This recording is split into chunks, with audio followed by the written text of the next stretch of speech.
Meu Deus, que tanto de linha. Já tá vendo que vai ser uma resposta excelente. Calma, não criemos pânico, né? Vocês estão aí muito nervosos. Bom dia, Bia. Tudo bem? Ô, Bia, faz quanto tempo você iniciou a reunião? Agora, um minutinho. Então faz 2 minutos. 2 minutinhos. 10. Certo? Nossa, eu também entrei pelo celular. Vou ter que sair por um. Bia, ainda vai ter mais uma prova para esse bimestre? Um desafio vai ter. Terceira. Vou falar disso com vocês agora. Só vou esperar mais uma turminha. Mas o desafio vai ser entre aula ou...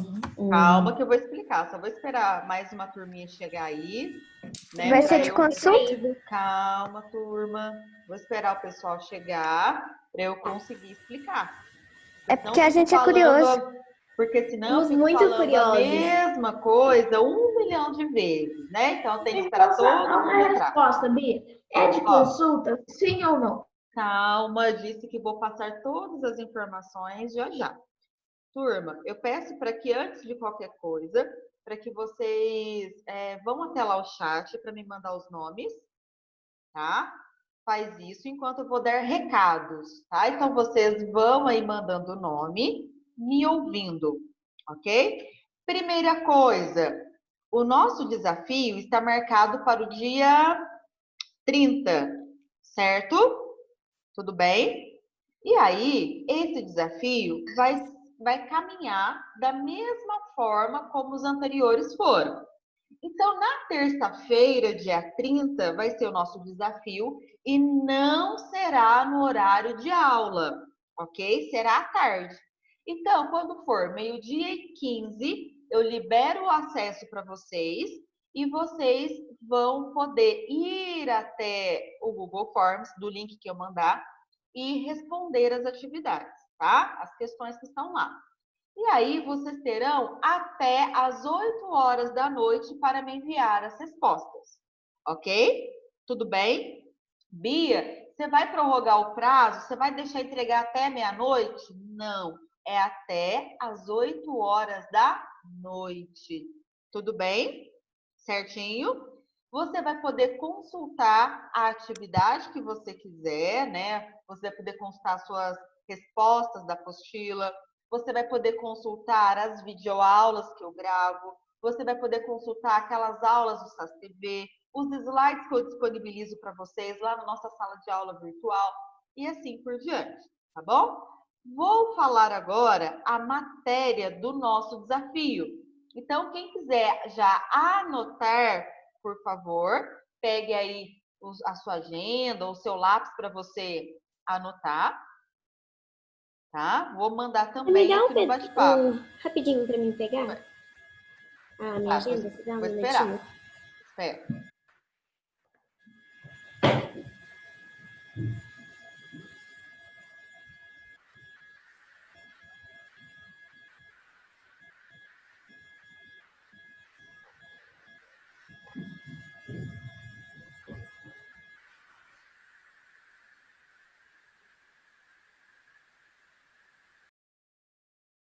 Pronto aí, todo mundo? Pronto? Então, eu vou desativar o som de vocês aí, para a gente não ter problema. Ó, então, o desafio virtual vai ser a apostila 2. Vou falar. Podem me ouvir? Então, o desafio será a apostila 2, das páginas 30 até a página 57.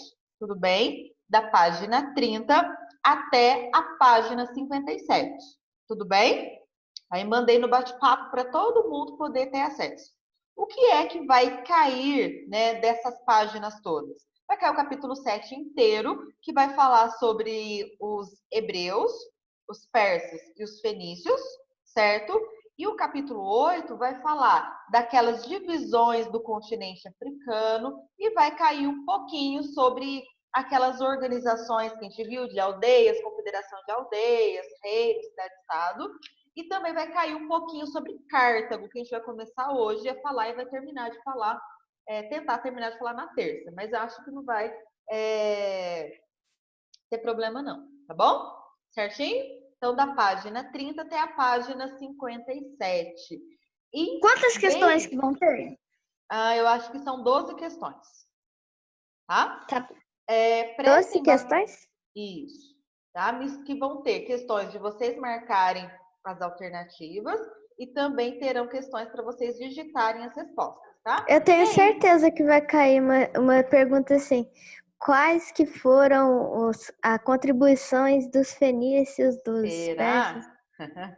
Então, vamos esperar para ver, tá? E aí, pessoal, vocês, claro, deem aí uma atenção especial ao capítulo 7, desses 3 povos, persas, fenícios e hebreus, tá? A maior parte da prova será em relação a esses 3 povos, do capítulo 7, tá bom? Certinho? Então, vamos lá continuar o nosso conteúdo.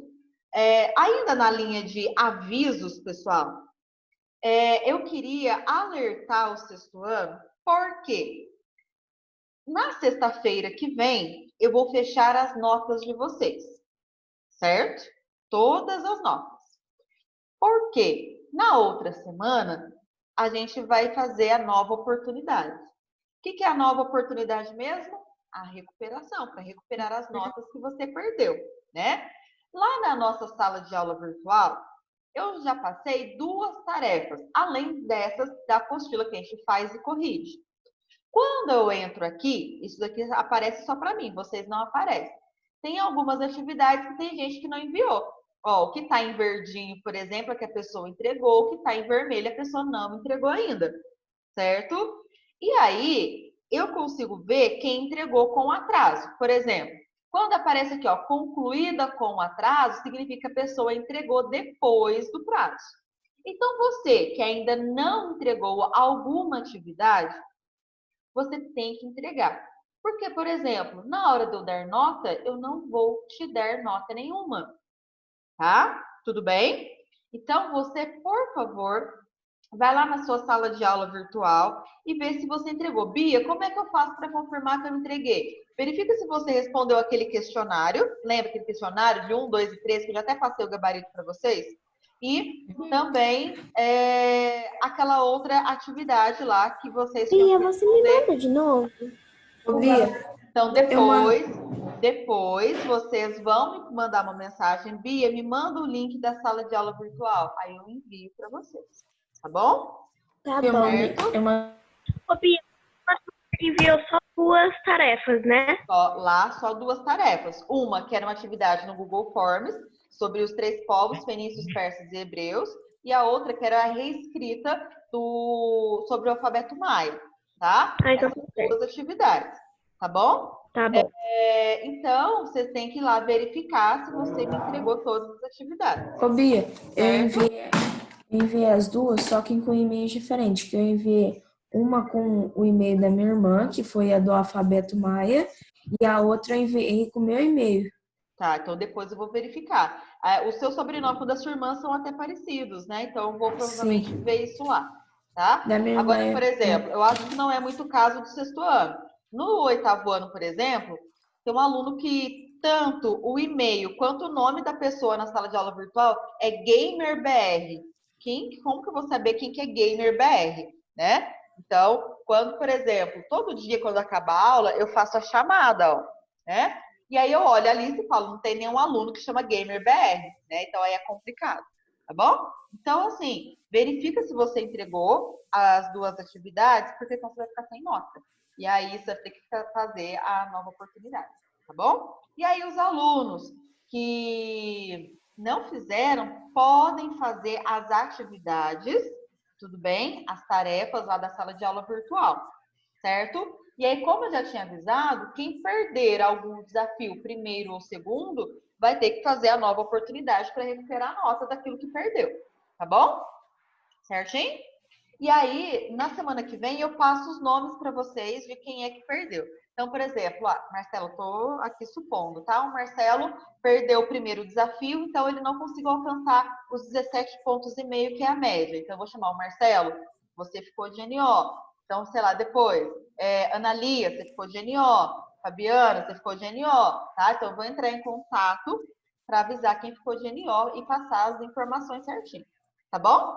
Então, para não ficar de NO, entrega tudo para a gente não ter problema. Beleza? Certinho? Então, como eu já havia dito, vocês vão fazer comigo. Oi. É assim, mesmo o prazo ter passado lá na sala de aula, a gente pode entregar? Pode entregar. Então, vou citar um exemplo.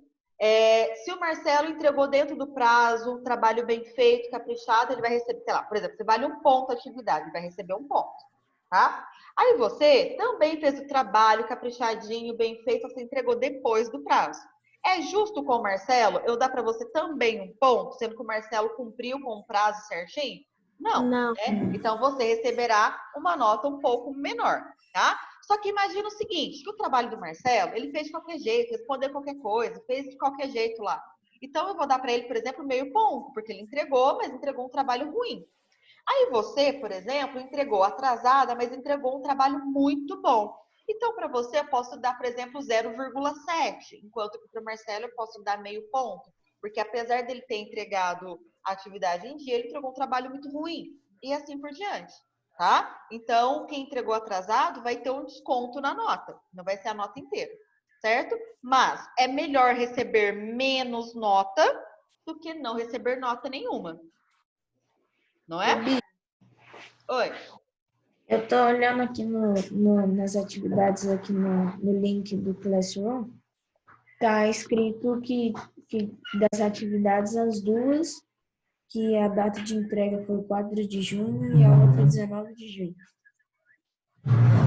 É isso mesmo, tá? São só essas duas atividades, tá bom? Bom, turma, vamos lá na página 53 fazer a correção dessas atividades aqui, falando sobre a África e depois a gente segue falando de Cartago, tá? Que é uma civilização antiga que habitou a África e que foram povos extremamente fortes, povos extremamente corajosos, tá? Então, página 53. Número 1, vou fazer a leitura e vocês me acompanhem, por favor, tá bom? Número 1, o continente africano pode ser dividido em 2 regiões com características distintas, a África do Norte e a África subsaariana. Explique quais são os fatores que provocaram essa divisão regional. O que me permite dividir a África em esses 2 conjuntos? O deserto Norte do da Saara. África e a África subsaariana. Isso. O deserto. Do Saara. Só escrever isso. O João Henrique estava com medo de tantas linhas assim, não, João Henrique? Foi só 3 palavras. É verdade. Dizer, Só o foi principal fator de divisão da África é o deserto do Saara. Para quem não sabe como escreve, Assim, ela dá 1, 2, 3, 4, 5, 6, 7, 8, 9 linhas para 3 palavras. E quando é para você escrever uma folha inteira, só dá uma linha? é que a pessoa que edita a apostila não tem muita noção, né, do que você vai escrever, tá? Então, ó. Eu acho que a gente vai colocar assim. O principal Então, ó, fator regional é responsável por isso, isso. É o deserto do Saara. Ponto final. Tudo bem? Saara tem 2 As. Sim, são 2 As. Acabei de mandar no bate-papo para vocês como é que escreve, tá? O principal fator da divisão da África, o principal fator da divisão da África é o deserto do Saara. Perfeito? Então, o principal fator de divisão da África é o deserto do Saara. Tudo bem? Tanto é. E também quando é uma linhazinha assim, é uma resposta gigantesca. E aí, pessoal, tanto é que a África subsaariana já indica isso, né? Sub significa abaixo. Saariana, relacionado ao deserto do Saara. Então, África subsaariana, abaixo do Saara. Perfeito? Facinho número 1. Atenção que pode ser questão do nosso desafio ou simulado lá na frente. Número 2. De que maneira os povos nômades do deserto do Saara contribuíram para promover o intercâmbio cultural entre a África do Norte e a África subsaariana? Pessoal, esses povos nômades, eles praticavam que tipo de atividade? Alguém lembra? O que eles faziam, esses povos nômades? eles iam em camelos da África do Norte e para a África subsaariana em busca de água naqueles, tipo, nos lagos, sabe? Oásis. Então, eles iam traçando rotas entre os oásis. Mas para que eles queriam atravessar o deserto do Saara? Alguém lembra? Para levar informações para o sul, para a África subsaariana. Bem, mas esse era o objetivo principal deles ficarem migrando de uma área para outra? Não. Qual que era o objetivo principal? Comércio. Comércio. Eu Então, falei eles para ficavam... venda. Eu não ouvi, tá? Então, eles ficavam migrando de um local para o outro, inclusive buscando os oásis, para praticar o comércio, não é? E aí, quando eles iam de um lugar para o outro, eles levavam informações, mercadorias, conhecimentos, técnicas para as áreas onde eles iam passando, não é mesmo? Então, olha a pergunta, né? De que maneira esses povos nômades contribuíram para promover o intercâmbio cultural dentro da África, né? Então, pode escrever o seguinte, que através do comércio, os povos nômades contribuíram para a troca de informações, de técnicas, de mercadorias, de culturas, etc. Tá? Então, através do comércio, esses povos nômades contribuíram para a troca de informações, de culturas, mercadorias, técnicas, etc. Pode colocar só contribuíram para a agricultura e técnicas. Que mais? Técnicas, culturas, mercadorias, religiões, informações. Eu coloquei assim, ó. Para praticar o comércio, lá trocavam e vendiam coisas, vírgula, técnicas e culturas. Isso. Tá bom? Tá. Eu coloquei 3 e coloquei etc. Tudo bem, tá? Então, pessoal, através desses povos nômades, né, que havia a troca, né, de informações entre esses povos. Então, o que fazia ligação entre o norte da África e a África subsaariana era essa mudança de um lado para o outro dos povos nômades, né, também chamados de caravaneiros. Lembra disso? Caravaneiros? Número 3. As sociedades africanas adotaram diferentes modos de organização social e política. Algumas se organizaram em aldeias, enquanto outras foram formando reinos, cidade-estado ou confederações de aldeias. Compare esses diferentes modos de organização, destacando as características de cada um.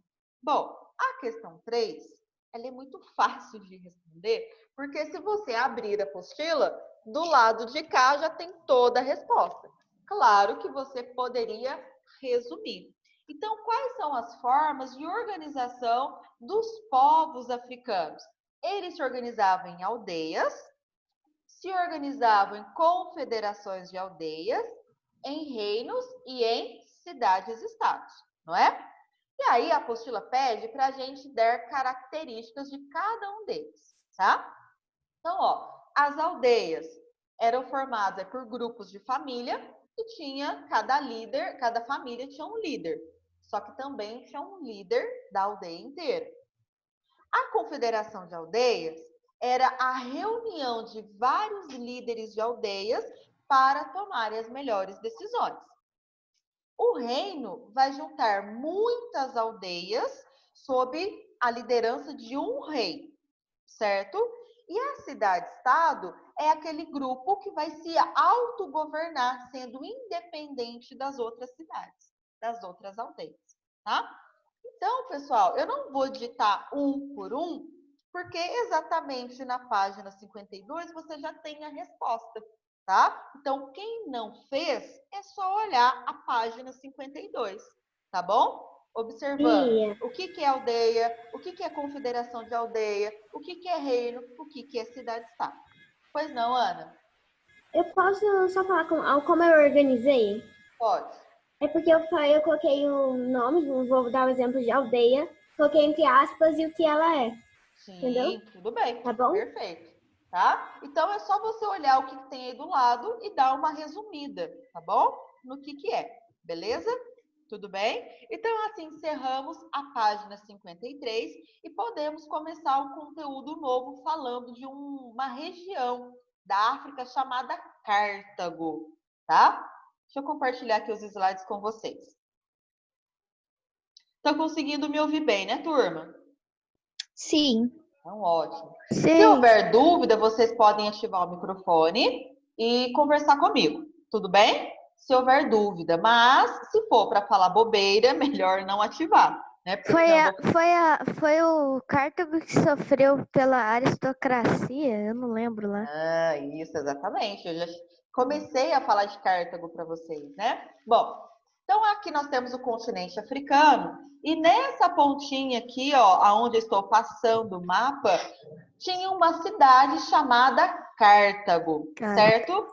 Essa cidade, Cartago, ela foi um dia uma colônia dos fenícios. Lembra que a gente estudou lá no capítulo anterior os fenícios? Os fenícios, eles habitavam essa regiãozinha aqui, ó, que eu estou passando o mouse, e aí eles foram expandindo as suas áreas de domínio, fundando colônias ao redor de todo o mar Mediterrâneo, inclusive tomou a cidade de Cartago como sua colônia, né?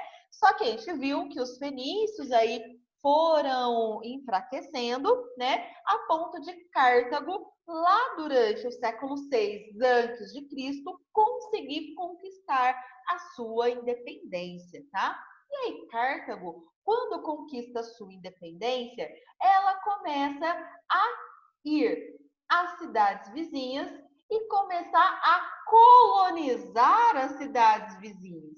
Então, a cidade de Cartago começou a ficar muito poderosa, a ponto de, em menos de 100 anos depois, que Cartago consegue conquistar a independência dos fenícios, ela se torna a cidade mais rica do mundo. E essa cidade, ela era muito numerosa. Ela chegou a ter mais de 400 mil habitantes, né? Para a gente ter uma ideia, a cidade de Alfenas tem quase 80, né? Então, a cidade de Cartago era mais que 5 vezes maior que a cidade de Alfenas. Era enorme, né? Para pensar em uma cidade que existiu 500 anos antes de Cristo, tá? Então, pessoal, Cartago foi uma colônia fenícia. E quando começa a sua independência, essa cidade ela começa a se tornar muito poderosa e influente. Pois não? Bia, Oi. Cartago era tipo São Paulo hoje? Para a época, sim, né? São Paulo é muito maior, claro. São Paulo tem 18 milhões de habitantes, né? Mas para a época em que as cidades eram muito pequenas, é como se a gente comparasse exatamente isso. Alfenas, uma cidade pequenininha, comparando com São Paulo, que é uma coisa gigantesca. Tá bom? A gente podia comparar isso para a época, sim, fazer essa comparação. E aí, pessoal, eu comentei com vocês ontem que no começo, quando Cartago conseguiu a sua independência, ela era governada por rei.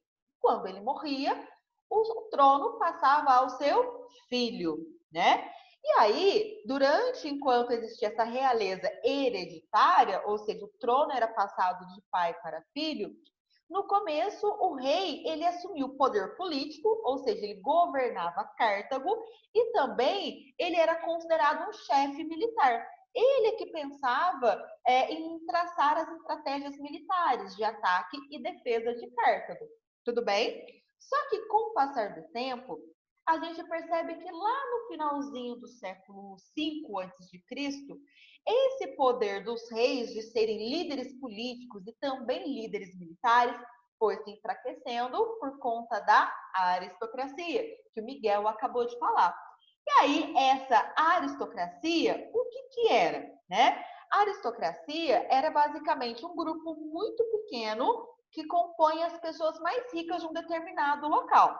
E essas pessoas, elas, por conta do dinheiro, vão acabar também conquistando muito poder, tá? Então, representa numa sociedade estratificada aquela pontinha da pirâmide social.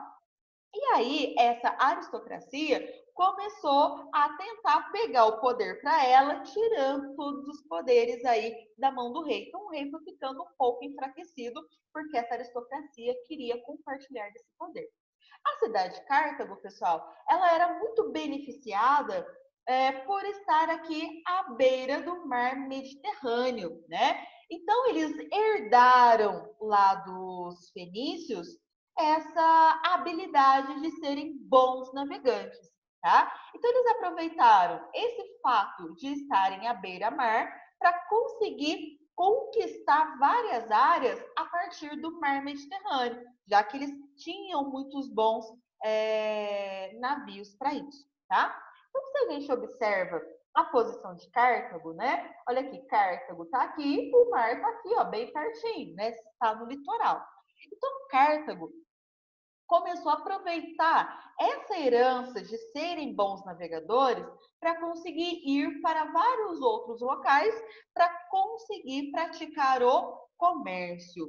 Então, a gente vai dizer que a herança marítima, a herança do comércio marítimo que os fenícios ofereceram aos cartagineses, possibilitou eles serem muito ricos e influentes. Além disso, Cartago começou a ter domínio sobre áreas que eram muito férteis. Essas áreas férteis permitiam a eles a cultivar muitos produtos, inclusive muitos grãos, como por exemplo trigo, o cultivo de oliveiras para a produção de azeite e também o cultivo de parreiras, que eles cultivavam as uvas para fazer o vinho. E esses produtos que eles cultivavam nessas terras férteis eram utilizadas aí para serem comercializadas nas várias áreas que Cartago conseguia alcançar através do comércio marítimo. Tudo bem? E aí os cartagineses, eles começaram a realizar essas atividades comerciais utilizando moedas. Eles foram dos primeiros povos, né, a utilizar a moeda para realizar a compra e venda de mercadorias. No começo, eles utilizavam ouro, mas depois eles passaram a criar as suas moedas confeccionadas em prata. Pois não, Jade? Eu não sei se você já falou, mas se você falou, eu não ouvi. Hum. Essa cidade que você está comentando é uma cidade-estado, é um reino, é uma confissão de aldeias, é uma aldeia? Aí a gente vai ver. Não, aldeia não. Quando ela se tornou independente, ela se tornou uma cidade-estado. Só que eu vou começar a falar daqui a pouco que ela começou a dominar colônias. E aí ela passou a formar um reino. Tudo bem? Sim. Certo? Obrigada. Então vamos lá. Pessoal, então essa cidade-estado, né? A cidade de Cartago, ela foi uma cidade extremamente rica, a ponto, por exemplo, de ela começar a conquistar várias cidades, tá? Quando a gente vai falar de Cartago, eu não posso deixar de falar da sua estrutura, da estrutura da cidade. Se eu voltar a compartilhar com vocês os slides, né? A gente consegue ver novamente essa cidade, tá? Essa cidade, Cartago, conseguiu ser uma potência comercial por vários motivos, né? O primeiro motivo, por eles terem herdado essa disponibilidade de fazer comércio marítimo, fazer o comércio através do mar. Eles conseguiram dominar terras férteis que permitia a eles ter acesso a muitos produtos cultivados e também o desenvolvimento de um porto extremamente sofisticado para a época, né? Então, quando a gente observa aqui essa área é um porto, tá? E aí, esse porto ele era constituído de duas coisas. Parece duas bonito partes, esse porto. né? Inclusive, tem ruínas dele. Isso aqui é uma foto, você pode ir lá visitar essa área, tá bom? Então, a gente tinha a parte interna, essa parte arredondada, e a parte externa, certo? Então, nessa parte interna, eles colocavam os navios de guerra, tá? Então, os navios que eram utilizados para fazer ataque, navios para serem utilizados para defender a cidade de Cartago, eles ficavam guardadinhos aqui. Agora, os navios mercantes, ou seja, aqueles navios que eram utilizados para fazer o comércio, eles saíam daqui e iam para várias áreas fazer o comércio, ficavam nessa parte exterior aqui, ó, nessa região, tá? Isso era uma forma super inteligente deles organizarem naquela época as embarcações, Porque não era toda hora que eu utilizava um navio de guerra. Nem sempre era preciso utilizar esse navio de guerra. Enquanto que todos os dias chegavam e saíam dezenas, centenas de navios que iriam realizar o comércio nas mais diversas regiões, tá? Então, a gente pode pensar que a saída para o mar, a habilidade em navegar, a domínio sobre terras e também a possibilidade de criar um sofisticado porto contribuíram para que Cartago fosse uma potência comercial, tá? Pudesse dominar o comércio. E aí, eu acabei de falar dos navios de guerra, né? Qual que era a diferença de um navio de guerra para um navio mercante? Um navio mercante, ele era um navio comum que todo o espaço dele interno era dedicado à armazenagem de produtos, de mercadorias. Já o navio de guerra, olha só, ele tinha sempre essa ponta aqui, ó. Então, os navios cartagineses, eles tinham essa ponta feita de metal, extremamente resistente.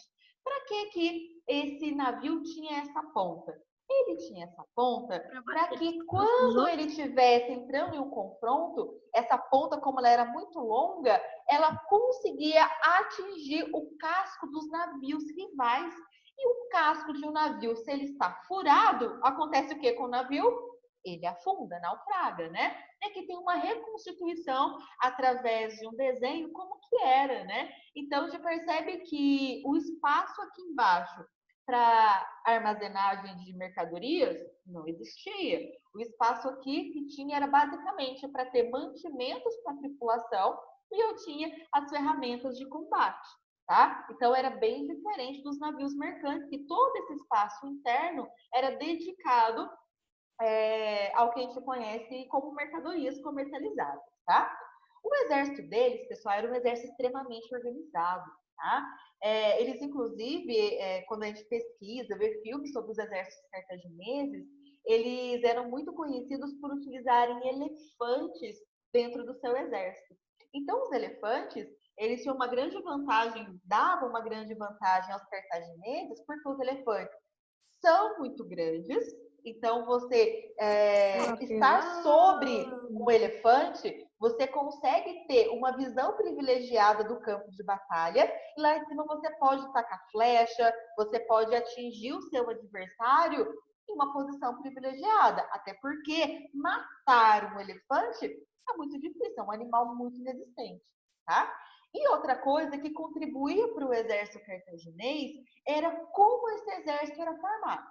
Quando Cartago se tornou independente, quem participava do exército eram pessoas de Cartago, tá? Só que, à medida em que Cartago foi enriquecendo, Cartago começou a pagar pessoas para participarem do seu exército. Como que é o nome das pessoas que eu pago para participar do exército? Mercenário, tá? Então, o mercenário é um guerreiro que vai entrar em algum combate mediante a um pagamento. Então, o exército de Cartago, ele era muito forte, muito organizado, mas a maioria das pessoas que compunham o exército cartaginês era de mercenários, tá? E esses mercenários eram de diversos locais. A gente tinha, por exemplo, o mercenário do local onde hoje nós chamamos de Itália, mercenários de onde hoje nós chamamos de Espanha, de locais onde hoje nós chamamos de morriam, né? Nos combates, claro, era um risco que você enfrenta, né? Então, muitos deles, eles... Mas é ruim ter mercenário que ele podia te trair, né? Imagina se eles Então, por exemplo, Cartago, como era uma cidade muito rica, eu acho que é o Rafael que está falando isso, Cartago, como era uma cidade muito rica, eles pagavam muito bem esses mercenários para eles arriscarem a todo custo a sua vida nessa batalha, tá? Então, o exército de Cartago, ele sempre foi muito vitorioso, foi conhecido aí como um dos povos mais fortes que existiu, exatamente pelo seu exército. Então, esses mercenários não eram nada mais, nada menos que gananciosos. Exatamente. Eles preferiam dinheiro do que a vida. Exato, exato. Só que a gente tem que prestar atenção. Claro que se eu estou pagando para que uma pessoa participe do exército, eu não vou pagar um guerreiro qualquer. Eu não vou pagar uma pessoa que mal consegue segurar uma espada, né? Eu vou pagar aquelas pessoas que já têm tradição de serem boas guerreiras, sejam bons militares. Pois não. Pergunta. Então, eles usavam elefantes? Também, exato. Então, isso era uma ótima vantagem. O inimigo vem vindo assim, andando, que vê, pisa todos os elefantes. Cima, né? Inclusive, eu não sei quem que está falando, se é o Gabriel, outro aluno. Inclusive, É o Gabriel. existem relatos de que eles confeccionavam armaduras de metal para a proteção das áreas mais estratégicas dos elefantes. Então, por exemplo, locais que os elefantes eram muito atingidos para tentar derrubar, destruir o exército cartaginês. Era atrás das orelhas, tá? Porque aqui é um local mais sensível, e debaixo não sei se é perna que fala isso, né? Essa parte aqui, ó, de trás das pernas deles, são locais muito sensíveis, a pele deles são mais sensíveis. E que se você conseguir perfurar essa área, por exemplo, você consegue atingir órgãos vitais para os elefantes. Então, para evitar que esses animais fossem atingidos nesses locais, os cartagineses criavam, inclusive, armaduras para os Imagina um exército inteiro de elefantes com armadura. Claro que não era só isso, né? Tinham pessoas que iam à frente no campo de batalha. Como é que eles conseguiam tantos elefantes?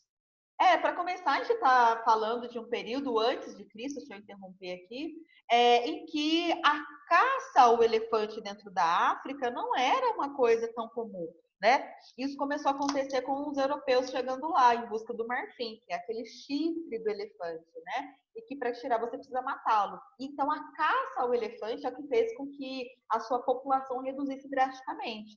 Mas na África, ali onde a gente hoje é conhece proibido, como savana, né? hoje é proibido, mas ainda assim tem gente que faz isso. Faz Nossa, essa mas caça tem muita ilegal. gente que caça. Isso ilegalmente. Então, pessoal, a gente percebe que nesse período a população de elefantes dentro da África era gigantesca, então não era muito difícil de encontrar. O que era difícil era conseguir domesticar esse animal a ponto dele conseguir responder aos seus comandos no campo de batalha, né? Isso não era fácil, mas os cartagineses conseguiam dominar essa técnica, tá bom? Bom, pessoal, não vou continuar falando aqui, né, sobre como é que esse povo de Cartago conseguiu dominar uma área gigantesca e até quando foi que eles deixaram de ser um reino muito grande, né? Então a gente viu que esse exército forte fez com que Cartago se tornasse muito poderoso. E exatamente isso foi uma das coisas que contribuiu para Cartago dominar uma área gigantesca. Na próxima aula, eu vou mostrar qual foi a área dominada pelos cartagineses e como que Cartago deixa de existir, como que esse exército é destruído, o que aconteceu com a cidade de Cartago ao longo do tempo. Tá bom? Certinho? Rafael, você vai querer falar alguma coisa? Não? Pessoal, então eu vou passar como... Peraí, Bê, porque eu errei o áudio, quase liguei a câmera aqui, peraí. Que época que começou a caçar marfim, tipo, que era muito... século XV, tá? A partir dos anos 1500. No finalzinho dos anos 1400 e início dos anos 1500. É por isso que tem arma que falava naquele filme de Velho Oeste que tinha cabo de marfim, né? Isso. Naquela época não era proibido, era algo apreciado, tá? Pessoal, vou passar como tarefa a atividade 1 e a atividade 2 da página 57, tá? Para segunda-feira.